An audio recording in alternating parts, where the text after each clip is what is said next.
Hello friends, in this lecture we will be studying about the type of web services available. So there are two types of web services. One is SOAP web services and another is REST. So in this session we will be concentrating what are SOAP web services. So when the web services started, SOAP was the basic one. Normally old applications you'll be seeing all use the SOAP web services. But with the coming of mobile industry into boom and the usage of web services started to a large extent, the REST web services are being used, or we may say them as REST APIs. Normally we refer them as APIs instead of web services. Before SOAP was used, but now all of these formation is done onto REST services. That's why we have performed or made this course on REST APIs. Yes, some applications are being used in SOAP APIs only, but they are now converting them into REST web services. That's why we prefer you to automate and learn the REST or APIs automation instead of SOAP UI automation. One more thing, when we talk about SOAP and REST, there are a lot of tools available like SOAP UI and another. As per our personal suggestion, these tools were helpful when we are automating the SOAP services. But as we come to REST services, I don't think that buying of these tools is recommended. You can simply automate the REST services using the Java language.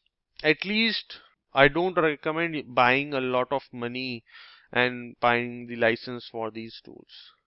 You have made a better choice. Go through this course using Java, implement in your project, and definitely a client would be happy. You are saving him a lot of money and you're doing the same amount of work. When we talk about reporting a sector also, there are third parties APIs which can be integrated and reports can be generated, or fabulous reports can be generated. Yes, we'll be covering those as well. Now coming back, so it is important first to understand what are SOAP web services. SOAP web services communicate, when we were talking we discussed website 1, this is website 1 and website 2. Now how they are communicating to each other, in this tutorial we will be studying that the way by which these services are communicating to each other is through SOAP protocol. Okay, this REST and SOAP web services, we normally refer them as SOAP protocol. Protocol means because they are set of instructions which are being laid. There is a format by which both of these can communicate to each other. It is not that the website is saying something and this website is understanding something. No, there are protocols laid that we will be sending data in such and such format.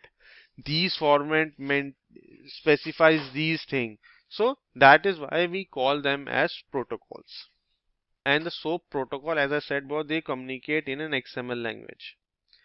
For example, website 1 is an application which needs calculator information, that is addition, that this is calculator application.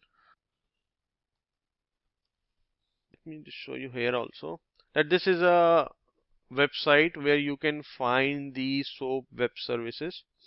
You can Google it also, you can find various websites where the SOAP services will be available free for testing.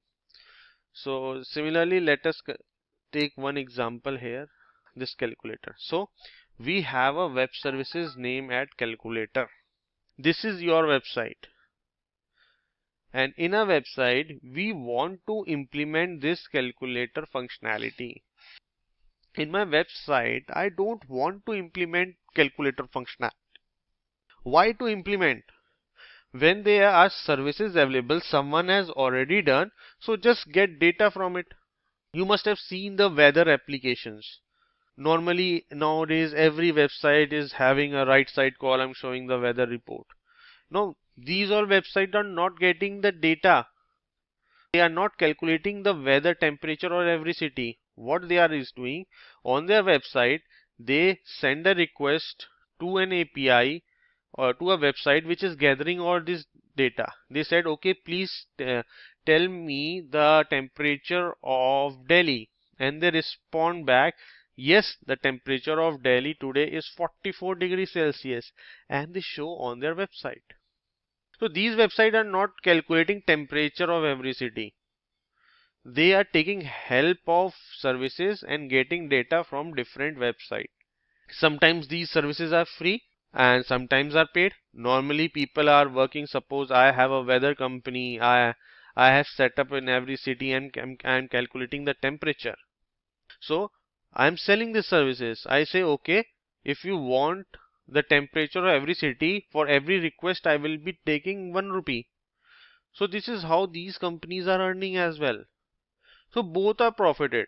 This one is profited because they are not setting up temperature calculation on in every city of the world. Okay, and this is also a betting. Now they have multiple websites who want these information, and they are getting earned.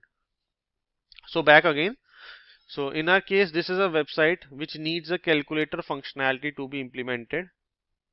It send a request of numbers which needs to be added, let's say 2 or 3, to this API, and this API responds with the result of 5.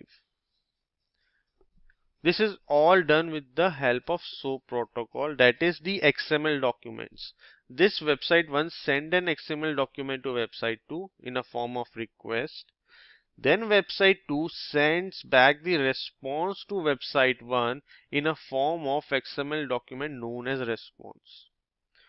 So let me show you, not exactly, but in simple, how this we make this request and response in XML. So let me open a notepad. Suppose this is my request. So there must be something like this: addition, opening tag. This is the closing tag for addition. Now under the addition, what I want to do, I want to give two numbers want to add. So this is my first number,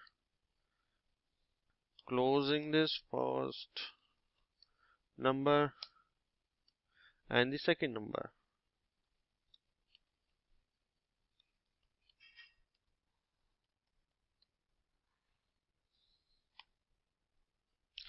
Let's say we will be adding two numbers, 2 and 3. So this is how we have prepared a request. We'll be sending this, we'll be saving this at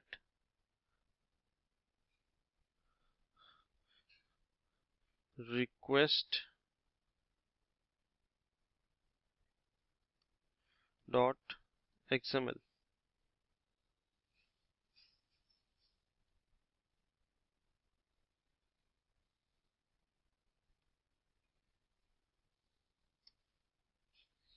On the desktop. Similarly, a response will be sent, that is sum, and the closing sum,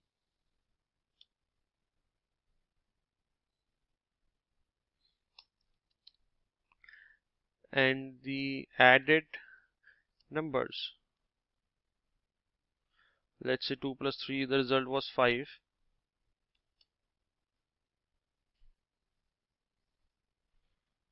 Okay, and closing added numbers, and save this as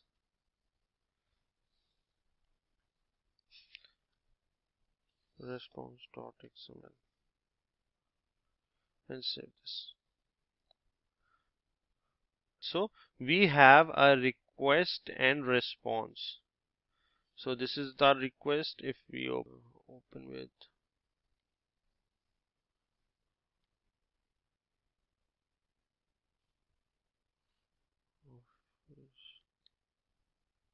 okay, so this was our request, and This was your response.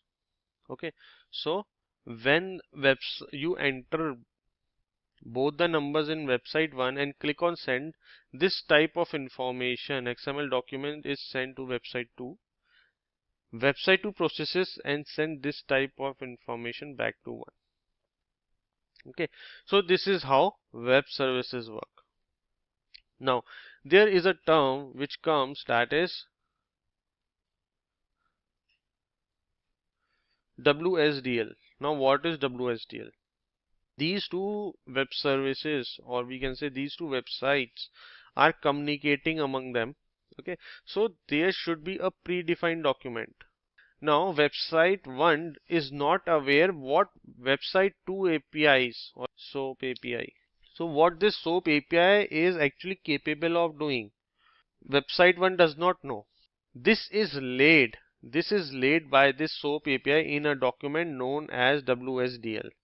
In WSDL document, they tell what this API is capable of doing. So these needs to be shared with website 1 in order to make a request. If we talk about this calculator and if we go to it, okay, you will find a WSDL document here. You downloaded it.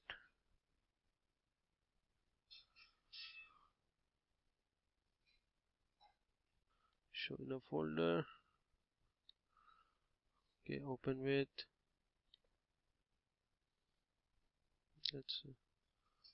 So not open with, let's say, a WordPress maybe. Yeah. So it will open a document like this. This is a WSDL file. You won't be able to understand, and if you want to, and we are not here to understand the SOAP UI in detail protocols. So you just need to be aware of that this is the WSDL file which needs to be shared in order to send a request. In this WSDL file, it is mentioned what type of services available, how to send them, etc. So when we are automating the SOAP UI, we normally use tools because these WDLs are hard to understand. But what this tool does, these tools automatically understands this WDL and it becomes very easy to send request. So here the main capability of tool comes. Like we say, if we want to call it, if you want to call this API calculator API, in this WSDL, if you read this, there will be two functions available: add, divide, many, and multiply. So you can call all these functions in the API, in the request API, and the response will be sent to you. So I just go through again. SOAP protocol, it was used before, now they are not so much being used. In this SOAP, the request and responses are sent in an XML file, and there is a WSDL file which must be shared between them. It contains information of all the functions which are implemented by the API. I think that is the sufficient knowledge for SOAP. Now in the next session we'll be starting our REST APIs. Thank you.